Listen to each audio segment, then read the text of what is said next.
Welcome to Madison, where you're going to hear about Milwaukee today. I'm Erick Shambarger. I am Director of Environmental Sustainability in our Environmental Collaboration Office, or ECO, as we like to say, where our job is to make Milwaukee a world-class eco city on America's fresh coast of Lake Michigan. So today we are going to just go over high level the city's climate and equity plan at the city level. So you'll get the kind of the that perspective. And then we are going to dive into how we are making this real with community partners at the neighborhood level. So you got to get, two levels of action here. So um, when we get going with our climate and equity plan, like many of you, we have a climate goal and we have an equity goal. So the climate goal is to reduce greenhouse gas emissions 45% by 2030 and to try to get to net zero by 2050. And in that process, recognize that we have got to do a better job on racial and economic equity. Milwaukee has a very diverse population. We're probably one of the most diverse populations in the state of Wisconsin, which is a source of our strength. But from historical discrimination, we've got a major discrepancies in income. So average white household is about $55,000 a year, and black households at median income is $32,000 a year, which that's just a problem. I mean, all the other social issues, I think, stem from income, right? If you can improve incomes, then you can also improve health outcomes and the rest. So as we go forward with trying to do transition to clean energy, we want to make sure that we are bringing everybody along in that transition and creating good paying green jobs. Now, when we did the climate and equity plan, $40,000 seemed like a good number. That was, 25% increase of what people were making. It's $20 an hour. That doesn't feel like a family supporting job in the last couple of years since COVID, but that's where that number came from. So I encourage you to check out the whole plan at milwaukee.gov/climate plan.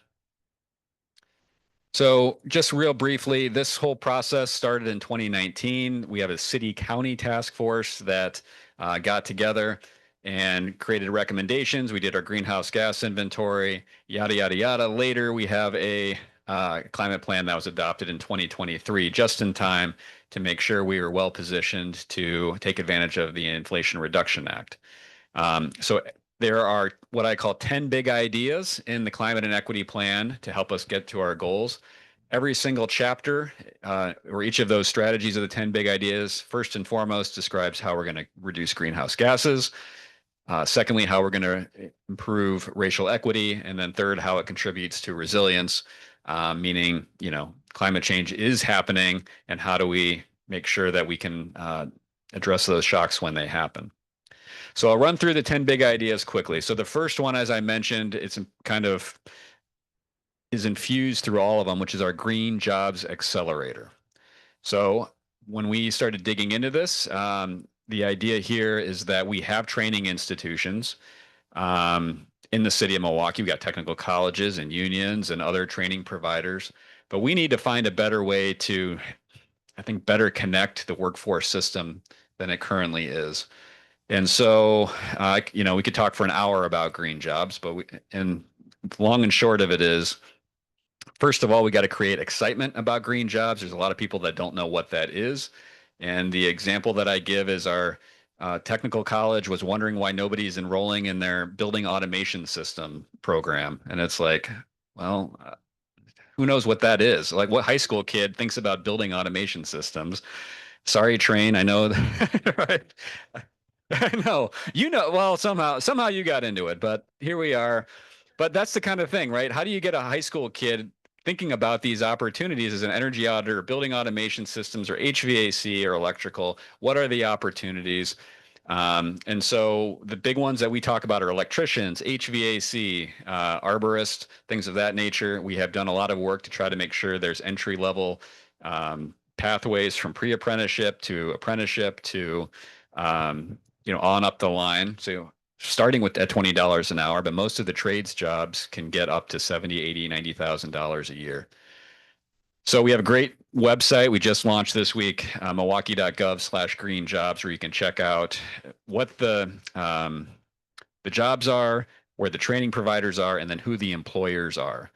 One of the things that I tell people is, historically our workforce agencies just do job fairs, and what ends up happening is you get people coming into those without skills, employers coming in, and everybody leaves frustrated because you have to have some skills to get at some of these jobs, right? And so we want to make sure we're doing a better job first, getting people envisioning it, then getting them into the training programs, supporting them when they're in the training programs, and then having employers ready to sign the people coming directly out of the training programs on the back end.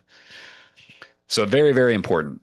Then we have healthy home upgrades, meaning retrofitting the existing houses that we have with energy efficiency. We've been doing that for a long time through our ME2 program, where we provide loans and incentives in partnership with state rebate programs. And the unique spin that we're trying to put on it with our climate plan is combining energy efficiency with lead abatement, because at the same time we were pushing energy efficiency, there was as many advocates that would come to meetings like this. There are probably twice as many advocating for lead paint and lead pipe replacements. So we wanted to make sure that if we get into the house through the lead program, that we are also doing energy efficiency as well. And once we started going down that path, we opened up a giant can of worms of all of the different housing programs that people should have better access to, and the education that's required to help people access programs from different agencies so that they can fix everything from the roof that's leaking to the lead paint to the energy efficiency in the walls. So while I do think it's very important to retrofit existing homes, we have to have a strategy for new homes in this country. We are not building affordable starter homes fast enough. I think it's a big reason the election turned out the way it did is housing affordability. And there's a lot of talk about subsidizing housing, but we need to build more faster. And so the idea here is that we could build net zero energy homes that are off of gas from the start, that are properly insulated with continuous insulation on the outside, so that I feel more comfortable saying you can get away only with a heat pump and not have to have a dual fuel system. And the other thing that we want to see is to support American manufacturing through panelized construction of housing. So instead of stick-built construction where you can only work in the summer months, that we would build wall panels year round in a factory and then get them stood up faster in our neighborhoods. And I think importantly, there's great data on the racial equity piece of this that, essentially Milwaukee developers stopped building affordable starter homes around 1968 when the Fair Housing Act went in. So you had a generation of white families that were able to, get starter homes. And then once they had equity, they then started building bigger homes in the suburbs. But that gap didn't get filled. Then who's building the new starter homes? And as we demolish, some homes just can't have to be raised to get to a certain condition. At some point, we got to start building starter homes faster, meaning 1,000 square foot, 1,200 square foot homes. Moving on, we have the commercial building energy benchmarking and performance standards strategy. In the state of Wisconsin, the state controls the building code. We do not. So how do we encourage big commercial building owners to cut their energy use faster? We are starting with the benchmarking requirement. I think Madison has one, and Milwaukee will have one for the first time starting this year. It goes into effect in September of this year. And we are also part of the National BPS Coalition, so that once we get the benchmarking in, then we can start looking at building performance standards. How many of you know what benchmarking is? Most of you? Great. All right, I won't go into what that is. We are currently in the process of hiring a help desk so that for commercial building owners, it doesn't feel like an onerous requirement, but that, we're trying to make it easy to put their information in Portfolio Manager, share it with us. And once they share it with us, then we want to provide other resources like PACE financing and other tools to make their buildings more energy efficient. For people-centered transportation, this is probably Mayor Johnson's biggest priority. In the sense of redesigning our streets so that they are more pedestrian and bike friendly. So he's got a major emphasis on putting protected bike lanes in our streets. And the impetus for that, as much as it is for the environment, it was also to curb reckless driving. We have, a real problem with speeders and all of the rest. And There's plenty of data to suggest that, the posted sign is one thing, but then the width of the street is as important of getting people to slow down. And so we have a whole strategy of thinking about not only putting in protected bike lanes, which should then lead to more dense developments, which then makes the neighborhoods more transit friendly and all the rest, and then working with our county system to put more bus rapid transit lines and preferably electric buses. Then we have electrified transportation. So this was a sticking point on our climate task force. There were some people that wanted everybody to ride bikes, which I get, but we also felt the need to recognize that cars are going to be an important part of our city going forward. And even if we have bike lanes, there's still a lane for cars. And so those cars, it would be better for all of us if more of them were electric and didn't have the air pollution associated with it. So we have a municipal strategy within that and then a public strategy. The municipal strategy is an ordinance that we passed last year requiring, where practical and where economical, that all city departments have to purchase hybrid or electric vehicles. Practical meaning there's one on the market, and cost effective meaning it's within 10% of the cost of an ICE engine, including you got to account for the tax credits and all of that though in there. And so part of our office's job is making sure departments know about tax credits. Our office took on the responsibility of filing for all the direct tax credits and that sort of thing. We are also the recipient of a $15 million federal grant to build a public charging network. That one so far seems to be safe with the federal funding. So that is going to be one of our signature projects.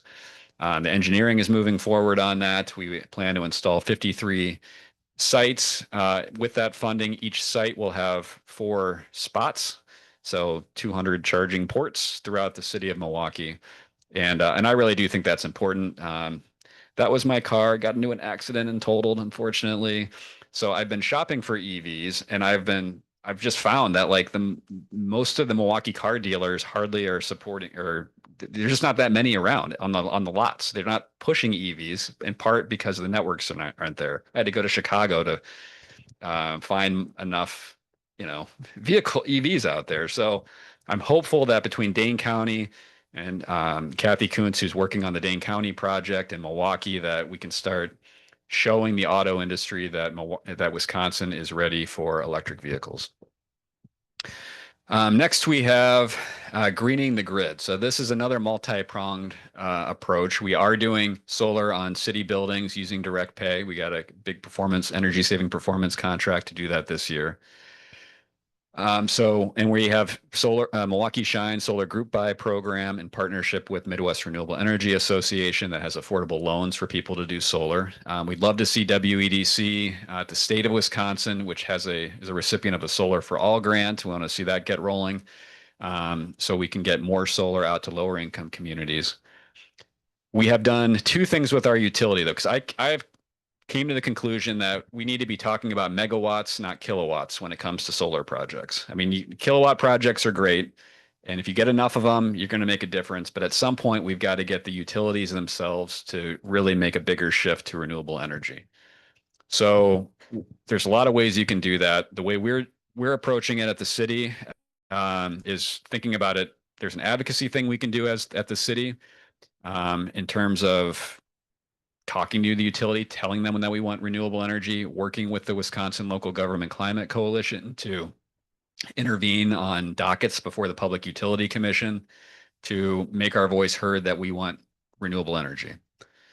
We also, as a city, can say, hey, we are a large customer. We have goals and we want you to provide us with renewable energy.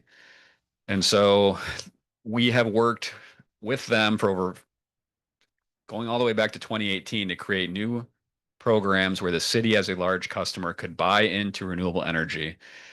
Now, they had similar programs like that where you could just pay extra for green energy, but we wanted to make sure that if we were going to pay extra for green energy, I wanted to see a new system built because we signed up. So we have been successful in getting them to build. We have agreements in place for them to build 13 megawatts of solar to power city buildings. Of that,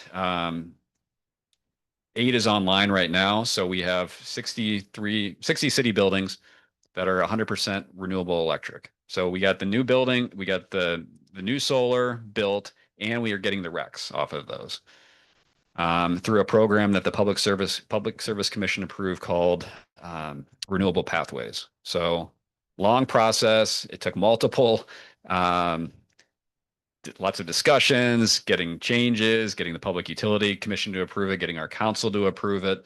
But it's pretty exciting, I think. This is a picture of the first one that was commissioned in 2021. That's a 10-acre solar farm built on a city-owned landfill next to General Mitchell Airport.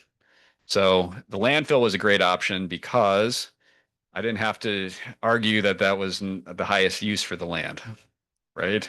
Because we got a lease payment for it, um, and then what we did, well, we got a lease payment, and then I got the city council to say we're going to put that in a special climate planning and program fund that ECO has to fund the next cool thing for energy. So then when I had to go back to the next time around and pay for renewable energy, I was like, well, we already got money coming in, so we're going to use it. We're going to like push those chips back on the table and buy even more renewable energy. This, by the way, the other thing I will say about this is this undergirds all the rest, right? Like if we don't have a greener grid, then electrified transportation isn't as effective. It's still better than ICE engines, but if the power itself is coming from renewables, all the better. Home electrification is better if you have green powered utilities. So in my opinion, the other thing too is like we can try to convince every single building owner to put solar on their roof, and there are some that will, but that's still effort. It's still work to do that. Whereas the vast majority of the American public is going to flip the switch and get the power from wherever the power company comes, decides to get it. So very, very important that we are pushing as cities to get our utilities to invest in more clean energy rather than investments in gas. And now I'm concerned that certain people are going to be advocating coal again, and can't just take it for granted that coal is going away. We have to continue to advocate for why clean energy is important. One of the climate strategies that we have that people see the most is trees. So all the stuff that I've been doing for years on energy policy is great, but the public can't see energy, right? They can see trees, and I really believe that it's important to get more green infrastructure and trees in our cities. And the funding that we have been very successful doing that much of it comes from our sewage district because it manages stormwater flows. But the thing that people connect with the most for greening the city is just the visceral reaction you have from going into central cities where you have the proverbial asphalt and chain link fences, right? There's too much of that. I think one of the most awful urban forms is building, parking lot, sidewalk, asphalt that somebody poured in the little strip between the sidewalk and the street because they didn't want to mow it, and then more street, right? Like the sea of asphalt is awful. So we want to work to make sure we are de-paving the excess amount of parking lots that we have and those curb strips and replanting trees. I think it makes for a much better commercial environments. Like who wants to go to strip malls with no trees anywhere, right? Like at least getting trees in between the strip mall parking lots and the streets again. And then the biggest one that is we love is our partnership with Milwaukee Public Schools, where every year 5 schoolyards get renovated, where they're tearing up the asphalt and putting in beautiful playgrounds and trees and all of that stuff. And it was just so cute. There was one of the ribbon cuttings for this. One of the young girls, probably in like second grade, said, why do you love this project? She said, when we played hide and seek, there was no place to hide. Right. And now there's, trees and all that stuff. And this anecdote I'll give on that is, so when my daughter was in school, there was the giant asphalt and then this little strip of grass. And my daughter and many of the kids at recess were on this little strip of grass, poking around in the dirt with the stick, getting dirty. And I just feel like it's so important from a mental health standpoint that's to me, it just calms everything down when you can be around trees and green space, rather than just hot asphalt and all the rest. Quickly, waste reduction and sustainable consumption is another chapter. We have zeroed in on food waste. When we put our climate plan together, there was a very active contingent of composting advocates, which is all well and good, but we talked about the EPA food hierarchy in the planning process, that we first want to waste less food. We want to recover healthy and edible food first, and then compost it, and then landfill is last. And so we have a Feed MKE initiative to try to support food recovery. We launched a Mayor's Food Waste Challenge in the past week. There is Mayor Johnson at Soul Brew Kombucha, which is a Black-owned, woman-owned business that makes kombucha, where I'm not a kombucha making expert, but apparently they are able to take food scraps and ferment it and turn it into something that helps your digestion. Then we have resilience ambassadors. If you were at the last session about finance, there was a lot of talk about there's so much stuff coming out there. How do we talk to homeowners and churches? And we're going to hear more from these gentlemen about how we are reaching out to houses of worship to connect people to all of these programs and explain what direct pay is and explain what a heat pump is and all of that stuff. So we've got a great partnership with many, Sherman Park Community Association. You'll hear from Ife in a minute. To not only talk about these programs, but to really collaborate with the neighborhood groups and get the word out of these things, and then also have a feedback channel from the communities to the city so we can adjust our programs accordingly and give the people what they want. Unfortunately, as I'll talk about it with our financing, this was funded through $1 million environmental justice grant that just was canceled. So we are trying to find a way to be resilient in the face of the funding issues. We were 10 for 10 on funding of the climate plan. So we worked our tails off in the last year to get funding for every single strategy in the climate plan. At least we were. So we got grants to do electric vehicle training. With our $12 million forestry grant, we hired a green jobs coordinator who's done a great job getting a pre-apprenticeship program already up and running for arborists, and then connecting them directly into a pipeline of city workers, city work doing tree trimming. We've got a combination of ARPA and HUD grants to do the housing retrofits, plus all the other work that the state money that's out there for the homes and hero rebates that we want to tell people about. This is net zero energy housing. I was thinking about, if you've seen Finding Nemo, just keep swimming, because we had ARPA money that later got pulled to do up something else. And I had a $3.4 million grant announced by the DOE, but they didn't get under contract by the end of the year. So I don't know what's going to happen, but as I send American flag emails to our DOE project officers, I remind them that this is about building stuff in America to house people. So who knows? We'll see. We have a $9 million grant to support our commercial benchmarking. That is a conditional grant, so who knows if we're ever going to see the money. But one of the cool things that we had with that was we were going to fund a regional sustainability coordinator so that the other suburban communities would have access to staff that could directly coordinate with us, and then we could branch our programs out further and further. I do feel like that's a really important and good strategy from a political standpoint as well, because we don't want to set up a situation where only the bluest cities are doing this stuff. We want more suburban communities understanding the opportunity and sharing our knowledge of having been in this space for a long time.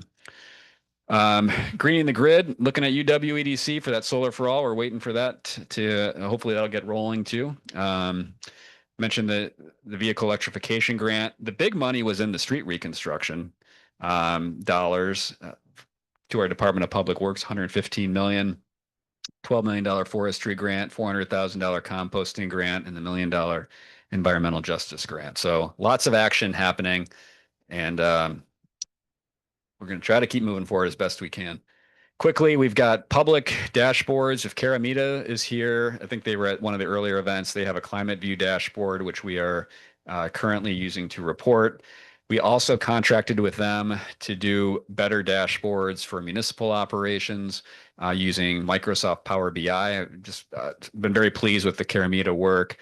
So we have a nice dashboard that shows where we're at with renewable energy, and that percentage will jump up next year after our one of the projects that's in process will move forward.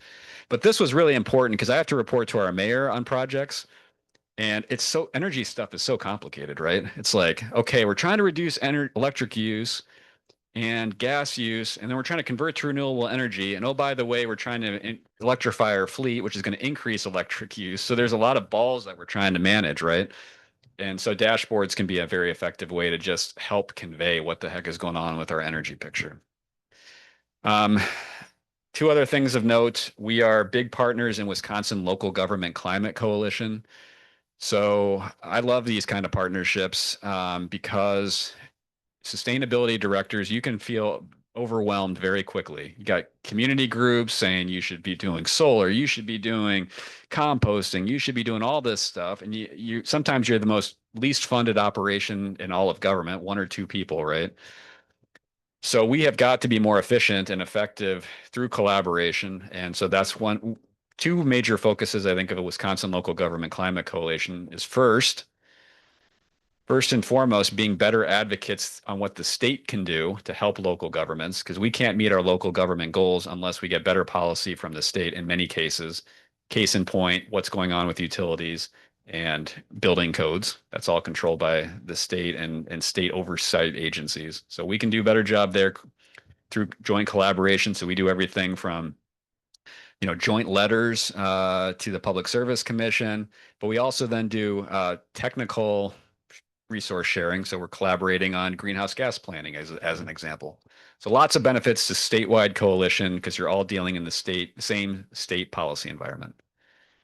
We are also working with our regional planning agency for the four counties. They got a planning grant to do climate planning, and they are modeling the regional climate plan based on the city's climate plan. So that's pretty cool. But again, and we have to keep trying to broaden this beyond cities into metros and beyond.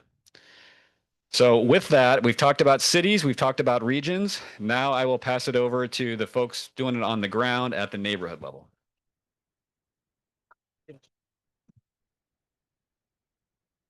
Thank you.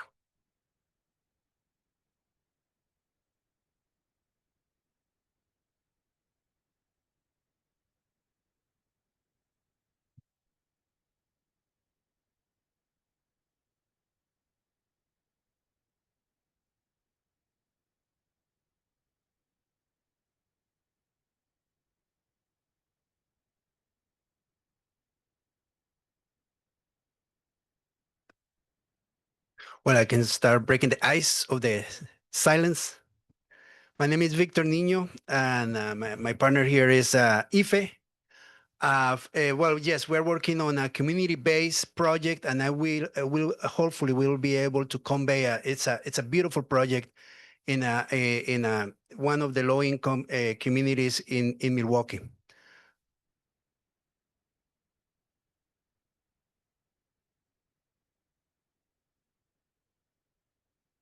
Laptop.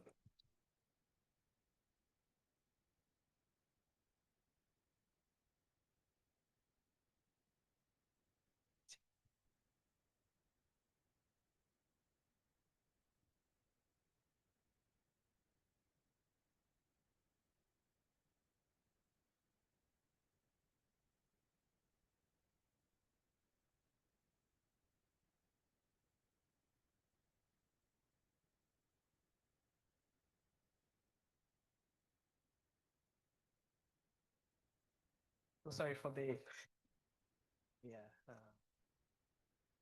let's put it right there. All right. So sorry for the little breakdown there. I got it.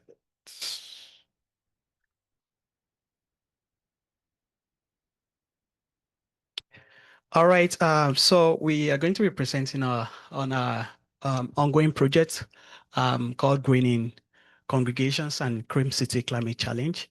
But before we start, I'm going to say a little bit of introduction. My name is Tolorunju, and I work with Shambarger Community Association. It's a neighborhood-based organization in Milwaukee, specifically Shambarger neighborhood, and we serve over 20,000 population. And with me is Victor Nino. Victor, quick introduction. Yeah, my name is Victor Nino. I work for EcoBalance Technologies. Thank you. All right.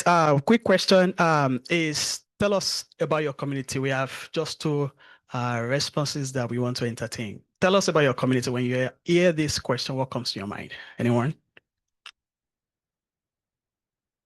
You want me to pick? All right. Thank you. Okay. Tiny but mighty. Absolutely. Just like I'm tiny. Anyone else?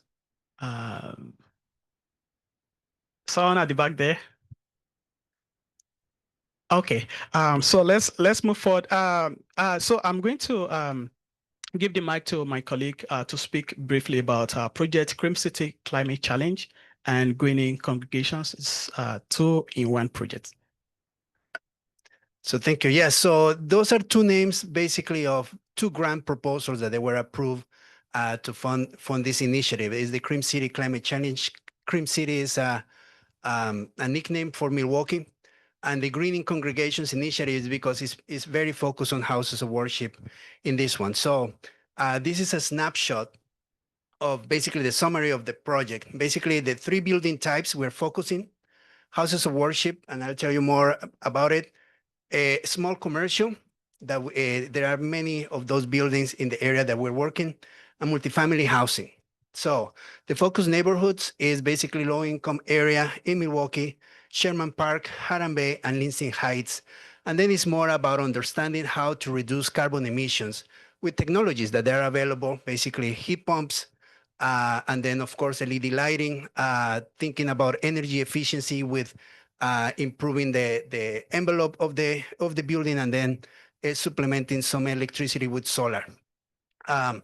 So the other side of that is basically funding resources. So this initiative was funded, the planning purposes, funded by the Building Apps Prize. And then there is a local organization, the Daybreak Foundation, who funded this, basically the planning, the start, the roots of to create a sustainable plan. But now when we are trying to think about implementation, now we're thinking about understanding where the money is coming from: IRA rebates, tax credits, green banks. We had a really good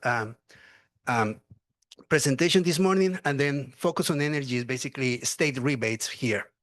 And one of the major components here is workforce development. How can we find people within this community to help us implement this work?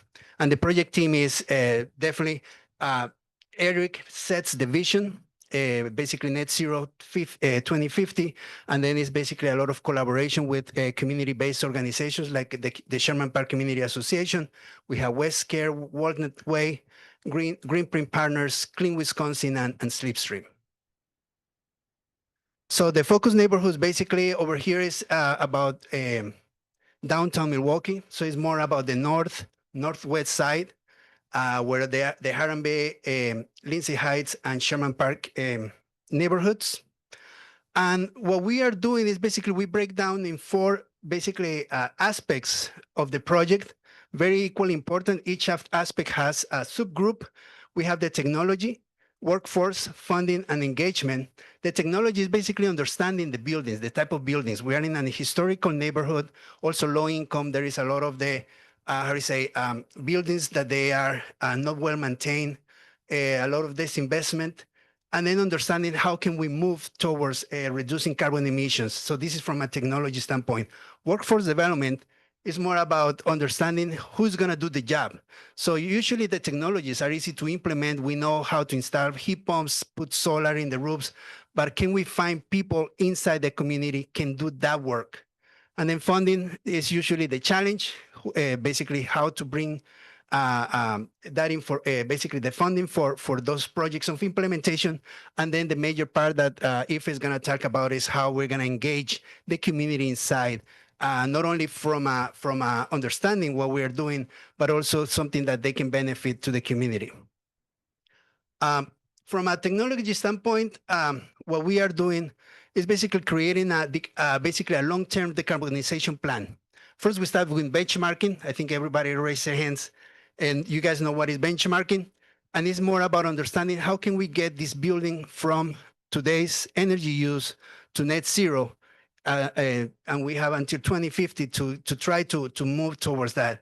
And then it's more about identifying what are the basically aspects of the building that we need to start working on. The first one is more related to energy efficiency, basically bring down the energy cost with usually it's lighting, LED lighting, and then improvements of basically the windows, walls, roof, putting more insulation. This is the one that we recognize where we can put a lot more effort, short-term effort on workforce development. And if we improve this one, it's less, how to say, the HVAC it will be smaller, solar PV will be smaller as well. So a lot on that. And then after we are done with energy efficiency measures, improvements, implementation, then we're starting to think about basically doing feasibility studies on heat pumps, basically electrification of space, electrification of water. And one of the major challenges here in Wisconsin is the cost of natural gas compared to electricity. So that's a major hurdle that we need to understand in order to move from natural gas-based heating to heat pumps or so on. And then helping us, solar help us to drop down the energy cost of with putting on-site solar in the roofs. But there are some limitations depending on the roof and the stage of the roof. These are the type of houses of worship. They are basically built in the 1900s, like 1920s, 1910s. Usually when you do the calculation, it's 90% of the energy is just for heating, right? If you have a food pantry, it becomes 80%, but now electricity is 50% of your energy cost just by having a food pantry. So it's basically, those are the type of things that we are starting to see when we are starting to now understand the type of packages that we can set for the churches. For example, most of them are central boilers, no air conditioning. So there is a huge opportunity there for improving the comfort of the people. Similarly, multifamily housing and small commercial, the ranges are from a small 1,000 square foot building to a 30,000 square foot building. Similarly, it's very old buildings built usually in 1920s or before, and most of the energy is on heating the place. So what we are just defining the goals.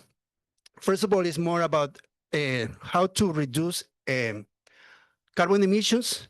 So trying to come up with basically technology demonstration programs, pilot programs, where you say, hey, we are going to attack this building type, and then put in some heat pumps, anything that it can help us to reduce the energy the energy use, carbon emissions use, but specifically it's more about understanding how can we reduce the carbon emissions with electrification, because at the end of the day, what we want to do is electrify the building so we have access to renewable energy that is going to come through electricity.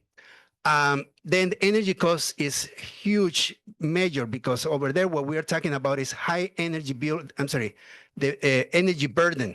So the huge percentage of the energy budget of the nonprofit organization is spent on energy. So we want to focus a lot more on that. So you're usually trying to think about decreasing that. So that's the challenge, because with heat pumps, we are going to start drawing more electricity. Electricity is more expensive than gas. So we need to start thinking about how can we move forward. Sometimes hybrid systems, like still using gas, natural gas, but then have some electrification in some nodes will be important.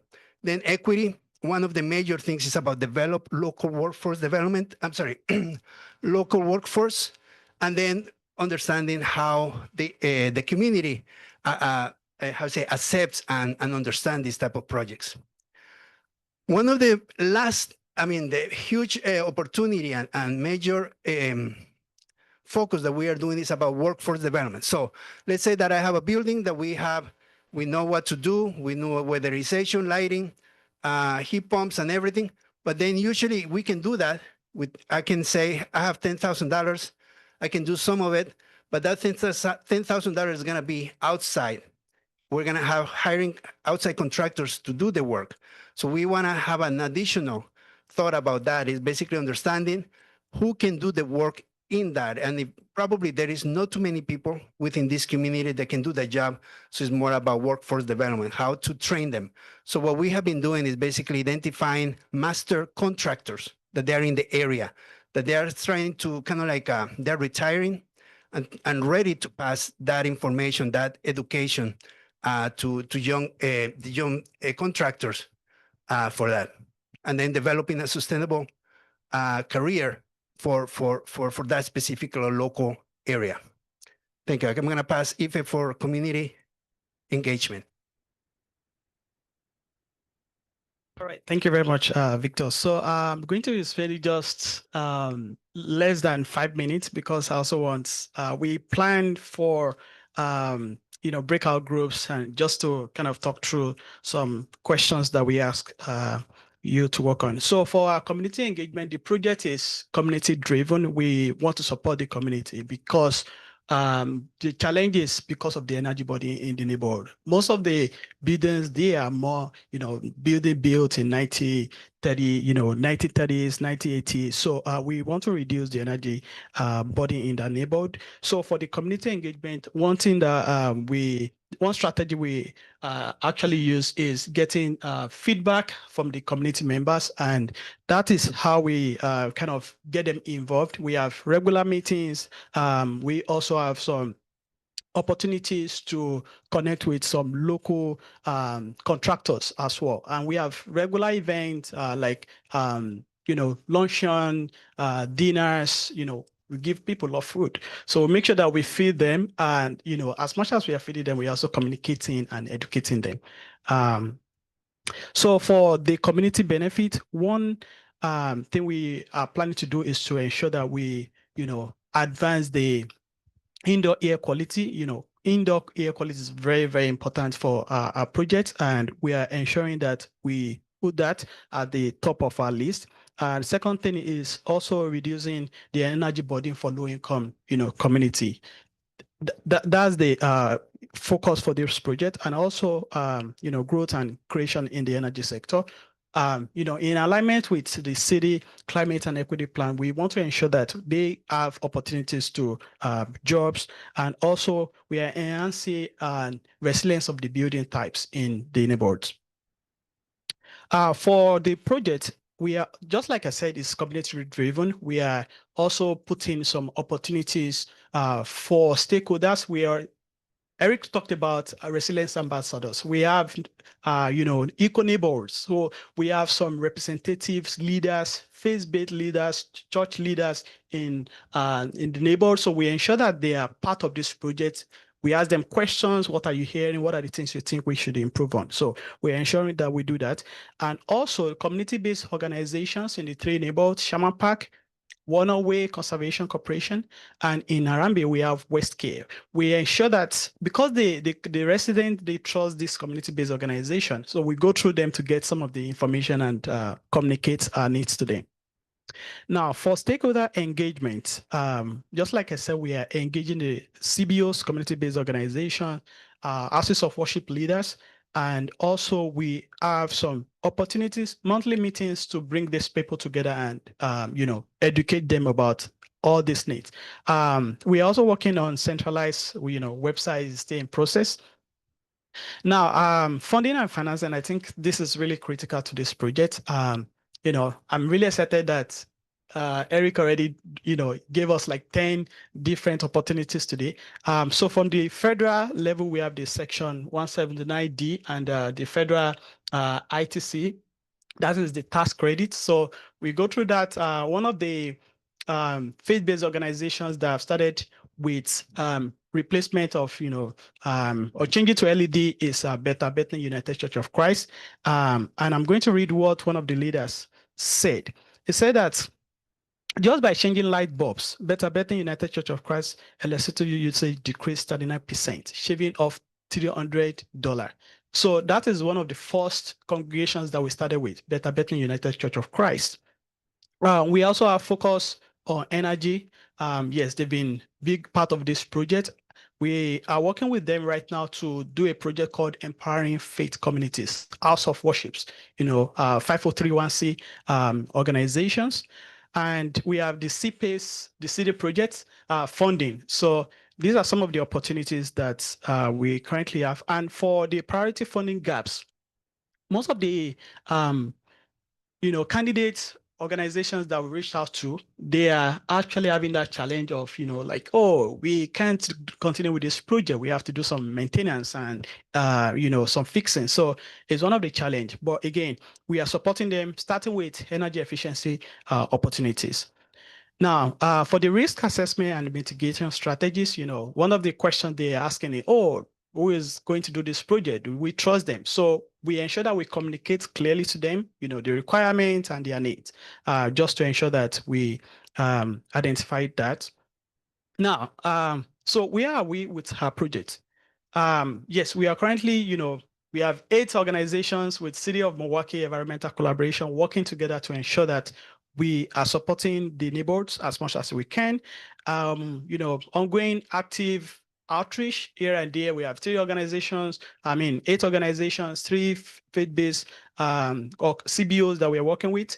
And so far, we've completed 10 energy assessments thanks to Victor Nino, or him and his team are really working tireless to ensure that we complete this work. But again, funding is very, very important. So you see funding shift, create uncertainty. Yes, one of our funding through the US Department of Energy, Buildings Up, was maybe canceled. Yes, canceled. We got into the interview stage, but yeah, it was canceled at a stage. But of course, we are always looking forward to opportunities to ensure that we continue this project. So for the lessons that we've learned a lot, centering the community stakeholders, CBOs, and also prioritizing long-term, need. We are communicating that clearly to the residents. And what are we going to change if we are to change anything? It's just to continue to ensure that, we communicate the requirements, because that was a challenge when we started at first. So there are some guiding questions for you. But again, I want you to think of, within your group, I want you to think of some opportunities. Some of us are from, different parts of the United States. Think of some opportunities in financing and, how do you collaborate with CBOs in your state, in your city? And what are the technical decarbonization strategies that you are leveraging on to reduce energy burden and also to improve air quality in the neighborhood? Erick, want to say something? Sure. You got me thinking here. So I think one of the cool things about this team, and hopefully you can see it, is we've got the city. So you got the high level support of what the city is doing and our connections on financing. You got Victor here, who's an energy engineer, and you sold yourself a little short there in the introduction. You're the local chapter president of ASHRAE, and he helped with our climate plan. So this guy is like a smart cookie. We've got Slipstream, who is based in Madison, but they've got tons of technical expertise. And then Ife and the Sherman Park Community Association. So that bring technical experts and the experts of what's going on in the neighborhoods has been awesome. So I just wanted to kind of just put a little clarity on who the heck are all these people and why are they working together. But it's been awesome. And also I want to thank Nino or Victor for being on the task force that created our climate plan as well. So all right. So now we're doing the groups. Yeah.